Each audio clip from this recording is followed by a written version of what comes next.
He sent his word and healed them and delivered them from their destructions. Dave hesitated. So it wasn't just in my head? No, the man said firmly. But listen carefully. What happened to you is not just about something leaving.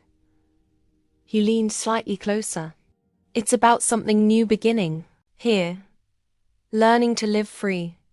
Over the next few weeks, Dave began to learn something he had never known. How to live without that constant weight. At first, it felt unfamiliar, even uncomfortable at times. He would catch himself waiting for the old thoughts to return.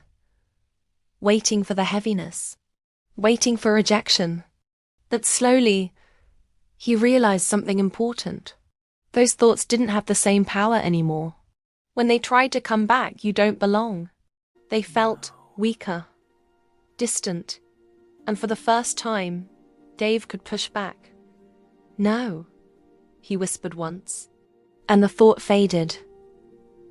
A new voice in place of the old voice. Something else began to grow. Not loud, not overwhelming, but steady, gentle. You are not alone. You are seen. You matter. Dave didn't fully understand it yet, but he knew this. It wasn't the same as before. Change that others noticed by the time a month had passed. People began to notice. Not dramatically, but unmistakably. Dave stood a little straighter, spoke a little more, looked people in the eye. Even his face looked different, softer, more at peace. One teacher pulled him aside one day. "Dave, something's changed about you," she said carefully. He hesitated, unsure how to explain. "I think I found something," he said quietly. She smiled. "Well, don't lose it." Dave shook his head slightly. "I don't think I will. I believe this change is permanent. Because the God that changed me has more power than the evil one that caused me pain all my life." Dave said that last part smiling. The beginning of purpose. One evening at church, as Dave sat quietly, listening, a pastor speaking clearer words that even he understood than anything he had ever knew before. "There are others like you," the pastor said. "There are others like you." His chest tightened slightly, because he knew it was true. Other kids, other people, walking around with the same weight he had carried, believing the same lies, feeling the same isolation. And for the first time, Dave didn't just think about his pain. He thought about helping someone else out of theirs. A quiet decision. That night, Dave whispered a simple prayer.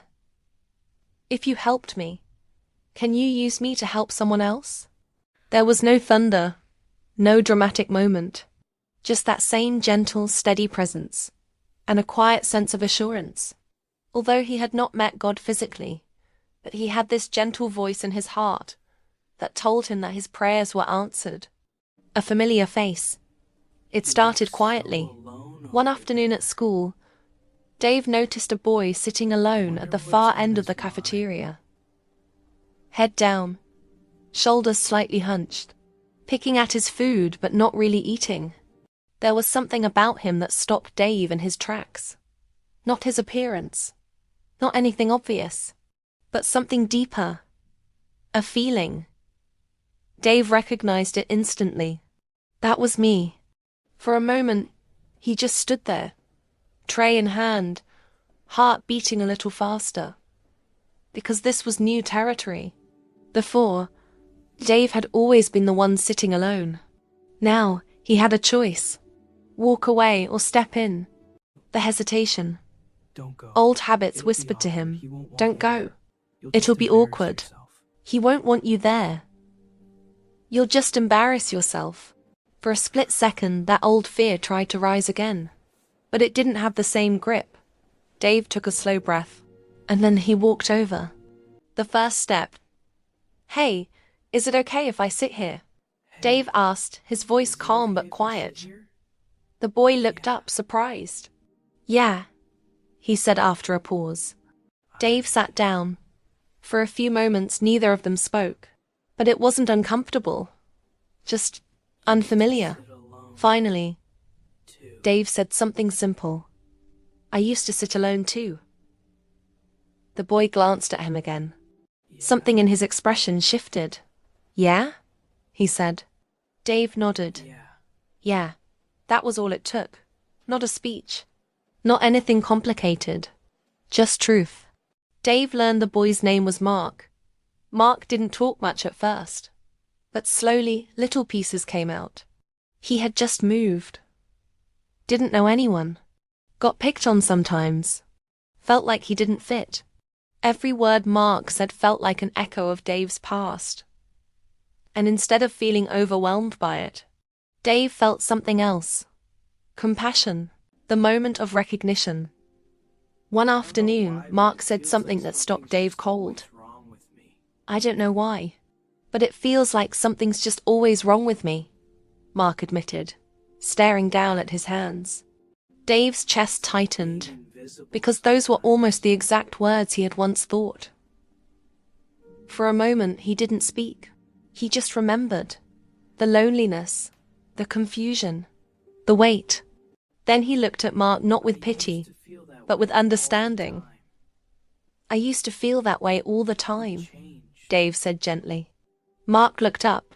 But I have changed, Dave admitted. Sharing the truth.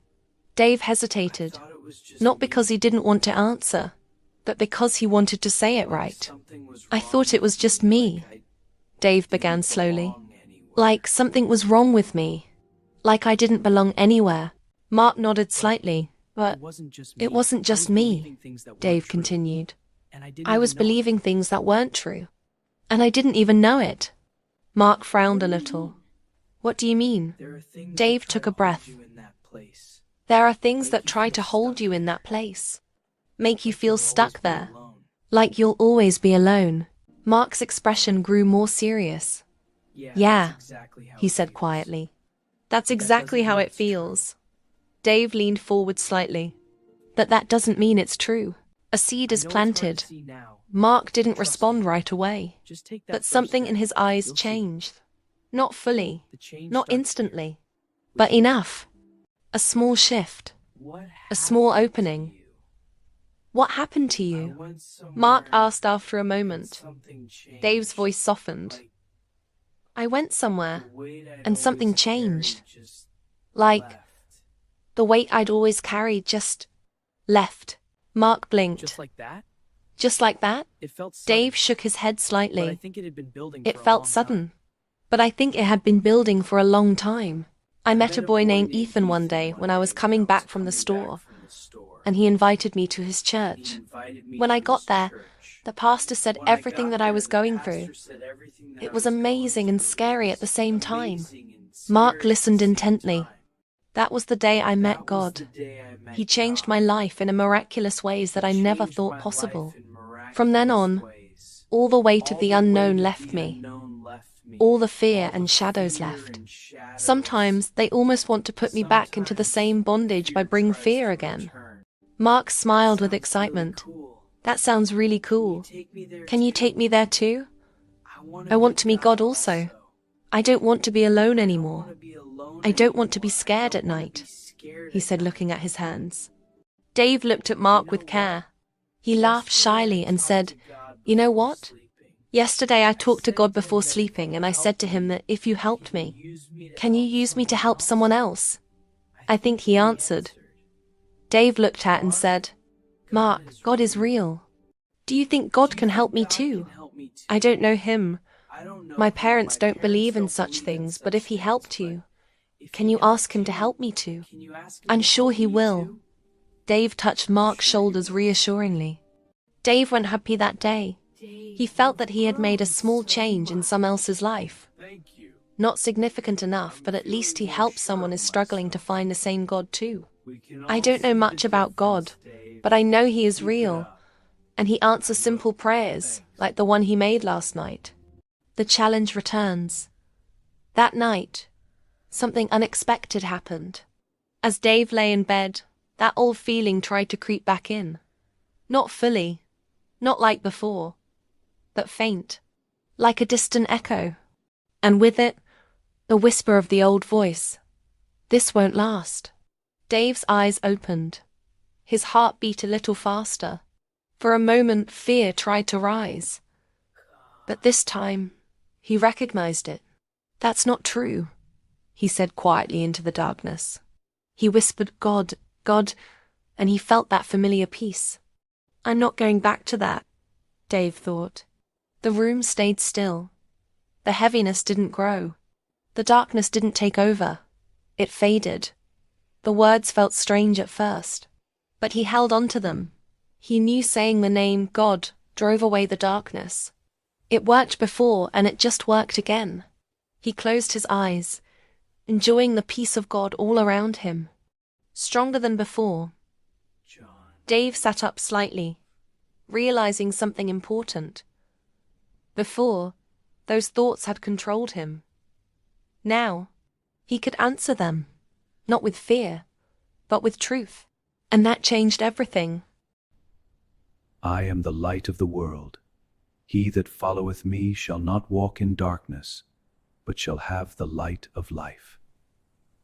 A new step forward. The next day, Dave found Mark again.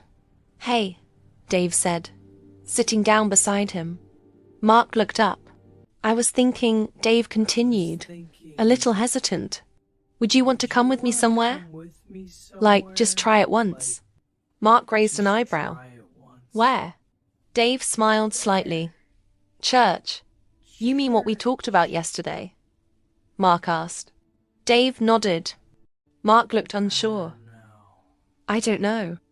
I don't think my parents will let me go there. Dave nodded. I get that.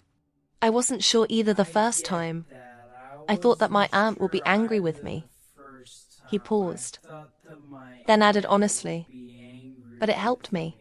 Mark looked down for a moment, thinking, processing, then finally, okay, he said, the beginning of something bigger.